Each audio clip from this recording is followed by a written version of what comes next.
300,000 kilometer 964 C2 manual, and it looks nice from outside, but it does have some pain points. And obviously we're not going to keep it that way. We want to improve it to be a gentleman racer for alpine passes, for canyon carving and for daily driving. And so now we're going to take you along on the journey of the little pain points it has after 35 years on the road, and what we're going to do and plan with it to make it even better while preserving the original spirit of a 964.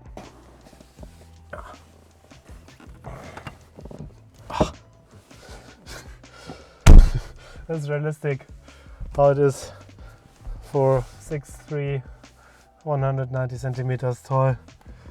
It's a bit tight. All right, so we're in the interior of our 964 donor car, and as you can see, steering wheel is pretty worn.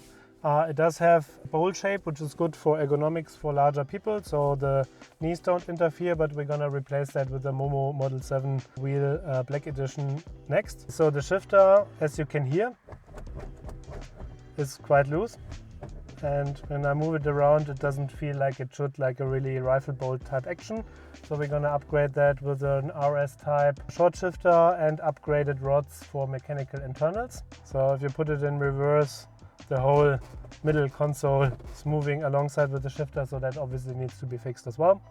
Coming to the smartphone holder, you see here it's wired, it goes into the area of the passenger, and it's not really ideally suited. So we're going to upgrade that as well, putting in a wireless smartphone holder up top here, and no wires to be seen, it's all going to be hidden.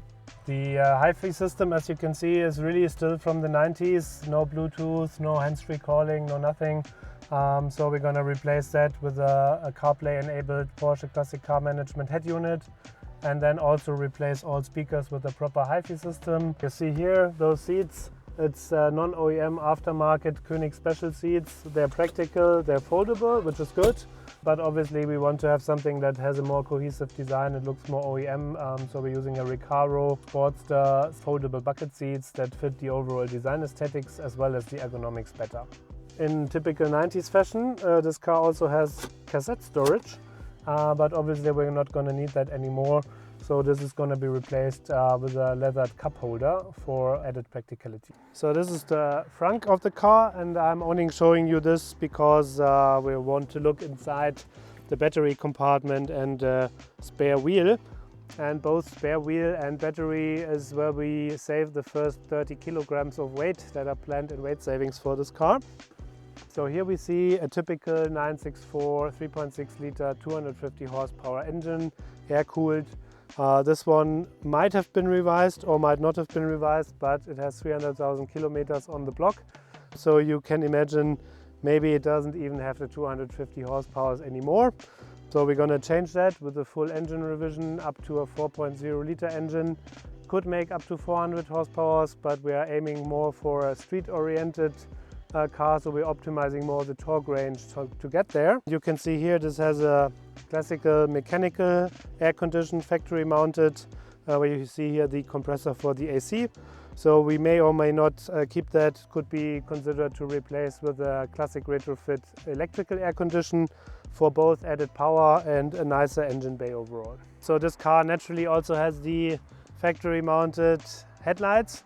And to be honest, those are, like many things from 1990, something we would like to change in terms of more safety and better visibility. So they're going to be replaced with LED head bulbs, and also for optical reasons they're going to get a different glass. This is early 1990s 964, so it has these little boxy rear view mirrors. So obviously we're going to change those to the more aesthetically pleasing 964 Cup rear view mirrors. The rear window and the rear wiper we're gonna replace for aesthetical reasons with a clear window without any heating elements, and removing also the wiper. So we're gonna take you in the next episodes on a journey to show what a typical 964 R Plus Princip R OEM Plus restoration means, and how we're gonna improve all those little issues and pain points to make this car into a daily drivable gentleman racer. So if that's of interest for you, follow along.